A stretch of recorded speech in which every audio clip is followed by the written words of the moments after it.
بسم اللہ الرحمن الرحیم۔ السلام علیکم دوستو۔ قرض میں ڈوبے ایک نیک انسان کا واقعہ، ایک قرض دار کی کہانی آج کی اس ویڈیو میں آپ کو بتائی جائے گی۔ محترم ناظرین، کتابوں میں ایک عجیب واقعہ لکھا ہوا ہے کہ ایک بزرگ پر بہت سارا قرض ہو گیا۔ ان کے قرض کی ادائیگی کا کوئی انتظام نہیں ہو رہا تھا۔ ان کا آخری وقت آ پہنچا۔ قرض خواہوں کو جب پتہ چلا کہ ان کے گھر جا پہنچے اور قرض کی ادائیگی کا مطالبہ کرنے لگے۔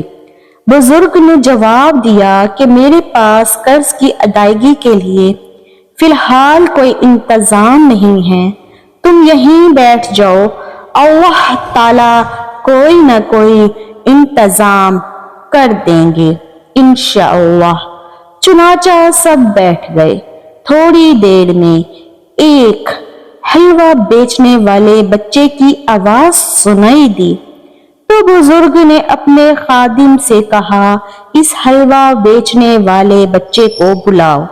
جب بچہ آیا تو بزرگ نے اس بچے سے کہا کہ سب کو حلوہ کھلاؤ۔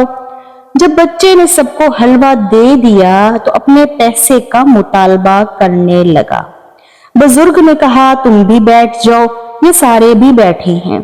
چنانچہ بچہ بھی وہیں بیٹھ گیا۔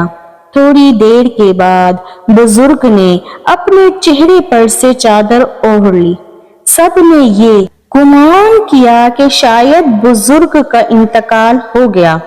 یہ دیکھ کر وہ بچہ رونے لگا، حالانکہ بزرگ کا انتقال نہیں ہوا تھا۔ کچھ دیر بعد کسی نے دروازے پر دستک دی تو کوئی صاحب آئے اور بزرگ کو تھیلی پیش کی۔ بزرگ نے اپنے خادم سے کہا، تھیلی میں سے رقم نکال کر سارے قرض خواہوں کو اپنا قرض ادا کرو۔ خادم نے ان قرض خواہوں سے پوچھا، تمہارا کتنا قرضہ ہے؟ اتنی رقم نکال کر تھیلی میں سے پیش کر دی۔ آخر میں حلوہ بیچنے والے بچے سے پوچھا، تیری کتنی رقم ہے؟ اس نے بتا دیا اور تھیلی میں سے رقم نکال کر پیش کی حلوہ بیچنے والے بچے کو، تو تھیلی خالی ہو گئی۔ خادم نے کہا، حضرت دو باتیں ہیں، ایک بات سمجھ میں آئی اور ایک بات سمجھ میں نہیں آئی۔ جو بات سمجھ میں آئی وہ یہ ہے کہ تھیلی اتنی ہی رقم تھی جتنا قرض تھا، یہ تو آپ کی کرامت ہوئی، مگر یہ بات سمجھ میں نہیں آئی کہ وہ یہ کہ آپ نے اس حلوہ بیچنے والے معصوم بچے کو کیوں رلایا، اس کا کیا قصور؟ بزرگ نے جواب دیا، جتنے یہاں بیٹھے تھے سب پتھر دل تھے، کوئی نہیں رو رہا تھا۔ اگر کوئی روتا تو اس کا رونا اللہ کو پسند آتا اور میرے قرض کی ادائیگی کا انتظام ہو جاتا۔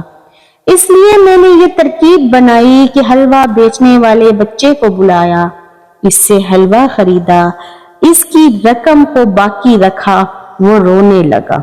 اللہ تعالیٰ کو اس کا رونا پسند آیا اور میرے قرض کی ادائیگی کا انتظام ہو گیا۔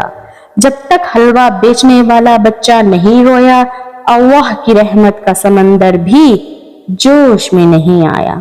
جب تک بچہ نہیں روتا، ماں کی چھاتی میں دودھ جوش نہیں مارتا۔ جب تک آسمان نہیں روتا، دھرتی بھی لہلہاتی نہیں ہے۔ اسی لیے ہمیں دنیا میں اللہ رب العزت کے سامنے رونے کی عادت ڈالنی چاہیے، ورنہ حدیث شریف میں ہے، حضرت انس بن مالک رضی اللہ تعالی عنہ سے روایت ہے کہ نبی کریم صلی اللہ علیہ وآلہ وسلم نے فرمایا، جہنمی اتنا روئے کہ ان کے آنسو نکالے گئے، اگر ان میں کشتی چلائی جائے تو وہ بھی چل پڑے گی، تو پانی کے آنسو کی جگہ خون کے آنسو روئیں گے۔ استغفر اللہ۔ اللہ پاک ہم پر رحم فرمائے اور ہمیں دنیا میں ہی اپنے سامنے رونے اور گر گرانے والا بنائے، تاکہ آخرت میں ہمیں جہنم میں نہ رونا پڑے۔ اللہ کی رحمت ہم پر دنیا میں بھی اپنا سایہ کرے اور آخرت میں بھی اپنے عرش کے نیچے جگہ دے۔ اللہ رب العزت ہم سب کو اپنے سامنے رونے و گڑگڑانے کی نعمت سے مالا مال فرمائے اور ہمیں اپنی رحمت سے ہمیشہ مستفید کرے. آمین یا رب العالمین. آمین. دوستو، اگر آپ کو یہ ویڈیو اچھی لگی ہو تو چینل کو سبسکرائب